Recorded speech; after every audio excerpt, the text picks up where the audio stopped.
Un type entre dans une librairie et demande « Avez-vous le livre « Comment être heureux en 10 leçons ?» » Le libraire répond « Oui, mais il est en rupture. Par contre, j'ai « Comment être malheureux en 2 minutes ?» C'est la biographie de mon cousin. Le client rigole « Non, sérieux, je cherche un livre drôle. » Le libraire lui tend un volume. « Tenez, les blagues de mon beau-frère. » Mais attention, il est en réalité très triste. Le client ouvre le livre, lit une page. Pourquoi les plongeurs plongent-ils toujours en arrière? Parce que sinon, ils tombent dans le bateau. Le client ferme le livre. C'est nul. Le libraire dit « Je sais, mon beau-frère est devenu humoriste. Il fait des shows de 2 heures où il raconte sa vie. Le public pleure, mais pas de rire. Une fois, il a fait un sketch sur la tonte de la pelouse. 3 personnes ont appelé les pompiers. Le client demande « Et vous, vous faites des blagues ?» Le libraire sort une affiche. « Lisez ceci. Promotion. Achetez un livre, obtenez une blague gratuite. » La blague. Votre vie.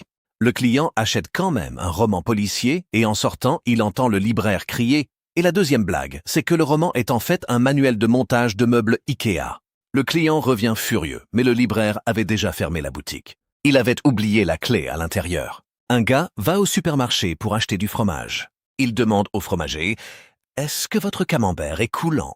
Le fromager répond « Il est tellement coulant qu'il a traversé la route tout seul pour aller voter. » Le gars « Voter? Pour qui ?»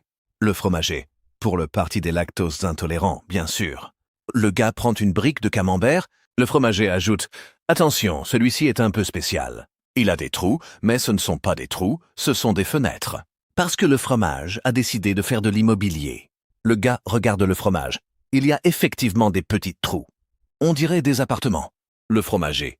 Exactement. J'ai même un comté qui fait de la location saisonnière. L'été, il devient une fondue. L'hiver, une raclette. Mais attention, ne le mettez pas au frigo avec votre jambon. Il pourrait en faire un scandale. La dernière fois, le jambon a accusé le fromage de lui voler ses protéines. C'était une véritable guerre froide.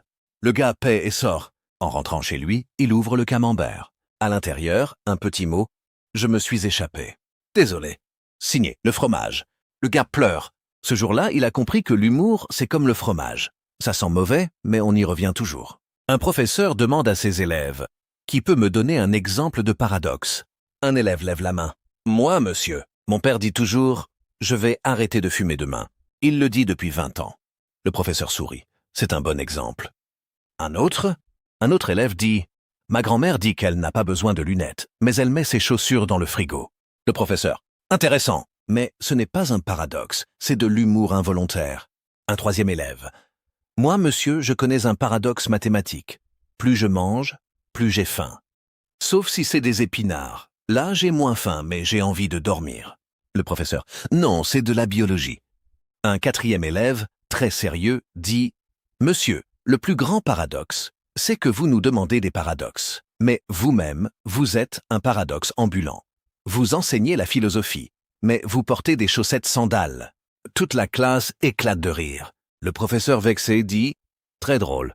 Eh bien, votre devoir pour demain, rédiger un essai de 5000 mots sur pourquoi les chaussettes sandales sont l'avenir de l'humanité. » L'élève répond « Mais monsieur, c'est impossible en une nuit. » Le professeur « Ah, voilà un vrai paradoxe. Vous voulez une bonne note sans travailler. » L'élève sort de la classe en courant, se cogne la tête contre la porte et dit « Paradoxe. La porte était ouverte, mais je l'ai fermée avec mon front. » Le professeur lui donne un 20-20 pour l'originalité.